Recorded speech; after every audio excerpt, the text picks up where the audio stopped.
રાજકોટ મહાનગરપાલિકા દ્વારા બનાવાયેલી શહીદ સુખદેવ ટાઉનશીપમાં માત્ર 3 વર્ષમાં જ પોપડા પડવાની સમસ્યાથી સ્થાનિકોમાં ફફડાટ ફેલાયો છે। સ્થાનિકોએ કેટલાક વિડીયો વાયરલ કર્યા છે, જેમાં ફ્લોર પરની ટાઇલ્સ આંગળીના ટેરવે નીકળી જતી જોવા મળી। રહીશોનો આરોપ છે કે ઘરની દિવાલમાં ખીલી મારીએ તો પણ ધૂળ નીકળે અને દિવાલ હલવા લાગે। સમગ્ર ટાઉનશીપમાં મોટા પાયે ભ્રષ્ટાચાર થયો હોવાનો ગંભીર આરોપ લાગ્યો છે। ભાઈ અમે તો છે ને નાના માણસો છીએ। 18 લાખ રૂપિયા જો અમે ભર્યા હોય અને 2 થી 3 વર્ષમાં અહીંયા લાદી આવી રીતે ઉખડવા માંડી હોય તો આગળ જતા અમારી હાલત શું થશે એનો તમે વિચાર કરો। અને ચિંતા તો થાય જ ને ભાઈ। અમારા ફ્લેટની અહીંયા હાલત એટલે તમે જોયું ને કે લાદી બધી ઉખડી ગઈ છે, ઘરમાં યાદ બધાની પોઝિશન થવા માંડી છે, તો હવે આગળ જતા અમારે શું કરવાનું? ખાસ કરીને કેવી રીતના લોન લીધી હતી, કેવી રીતના આખા ફ્લેટ ઘર લોન ઉપર જ છે, બધાએ લોન જ લીધી છે। એની દોડધામે એવી કરેલી છે, એક કાગળિયા હાટું અમને દોડાવ્યા છે, દોડધામ એવી કરેલી છે, લોનના હપ્તા બી ચાલુ છે, છતાંય હજી આ 3 વર્ષમાં અમને આવું જોવા મળે છે।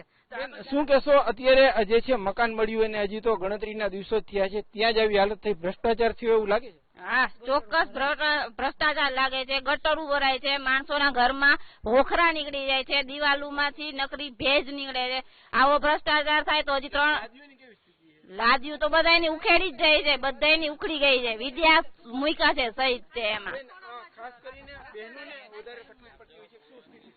બહેનોને જ રહેવાનું એટલે બહેનોને જ જાજી ઓલી બધી હોય છે, ભોખરા નાના બાળકોને આમાં રમવા કરવામાં ધ્યાન રાખવું પડે। શું કહેશો, અત્યારે જે રીતના જે છે હજી તો આવાસ બન્યા, હજી તમને ક્યારે મળ્યા હતા અને આટલા જ સમયમાં આવી સ્થિતિ થઈ ગઈ છે? 3 વર્ષ અમને થયા છે અહીંયા આવીને રહીને, પણ એમાં બાથરૂમની ગંધારી વાસ આવે ને ભેજ આવે છે ને લાદીમાં કટકટ થાય, બધી રીતે હાલીએ ને આપણે તો આમ આવાજ આવે, આપણને હાલીએ ને તો એમ લાગે કે પડી જશે હમણાં લાદી। આ લાદી છે આંગળીના ટેરવે ઉખડી રહી છે, શું કહેશો? આ સામાન્ય રીતે જો કોઈ આટલા રૂપિયા ખર્ચા હોય તો આવી સ્થિતિ હોય ખરી? ન હોવી જોઈએ। અત્યારે હું તમને કહું છું કે આંગળીના ટેરવે એટલે તમે વિડીયોમાં જોયું હશે કે નીચે કોઈ સિમેન્ટ કે કોઈ કેમિકલ છે જ નહીં। 7 માળનું બિલ્ડિંગ છે, એક વિંગમાં 54 જણા રહીએ, ટોટલ 448 લોકો રહીએ છે અહીંયા। જયારે ટીઆરપી જેવું ગેમ ઝોન જેવું થશે ત્યારે સરકાર શું એના જે કઈ ભ્રષ્ટ તંત્ર થયું છે, ભ્રષ્ટાચાર કર્યો છે આ લોકોએ, તો શું એની જે ખર્ચ કમાવા હાટું અમારો જીવ હું એ તંત્ર ચૂકવી શકશે? ચોક્કસથી અહીંયા અન્ય લોકો છે, લાદીઓ છે આંગળીના ટેરવે ઉખડે છે, લાદીમાં તમે તો જોયું છે કે સિમેન્ટ કેવું કઈ વાપર્યું એવું દેખાય? ક્યાંય સિમેન્ટ જેવું દેખાતું જ નથી। ભેજ ઘરમાં, એક ઘરમાં ભેજ પોપડા કરવાની, તમે કઈ સિમેન્ટ છે જ્યાં તમે ખીલી મારો એટલે બધું પરવા જ માંડે, ખીલી નથી લાગતી ઘરમાં, ઘરે પરિસ્થિતિ આ છે। 18 લાખ રૂપિયામાં ઉછીના પાછીના 14 લાખની લોન લઈને અમે આ લોકો માંડ કાગળિયા કરીને લીધી। અત્યારે 14,000નો હપ્તો આવે છે ઘરમાં, નાના માણસો ભ્રષ્ટાચાર જ થયો છે। અધિકારીઓ અને નેતાઓએ ભ્રષ્ટાચાર જ કર્યો છે, એમાં કેટલી બધી ફેસિલિટી હતી કે એમાં આવ્યું જ નથી। 448 ફ્લેટ છે, 8 વિંગ છે, એક વિંગમાં 56 જણા છે, 80%। અંદાજિત 2022ની આજુબાજુ આ વર્ષ બનેલી છે અને 2 થી 2.5 વર્ષ જેવો સમયગાળો થયેલો છે।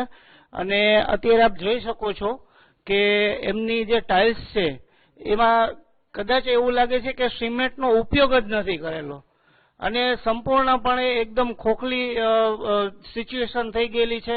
દરેક અમુક જગ્યાએ ફ્લેટમાં પણ આ સિચ્યુએશન છે, તો કોર્પોરેશનને વિનંતી છે કે